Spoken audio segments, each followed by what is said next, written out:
I created this dance cycle using only 18 drawings. But what were the stages involved? I'm about to show you. Step 1 is the rough planning pass. At this stage, I'm ignoring details and focusing solely on energy and movement. If a move doesn't work here, I haven't wasted hours on a finely rendered drawing. Once the planning is locked, I do a second rough pass to bring the character on model.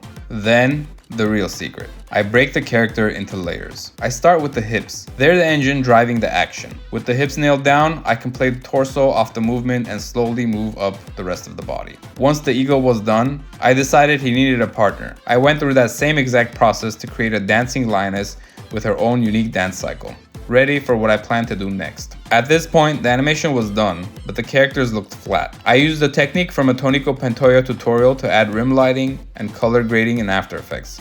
I captured some live action footage with my phone to give them a stage. Then, using those same compositing techniques, I was able to place them directly into the real world. And that is how 18 drawings became this.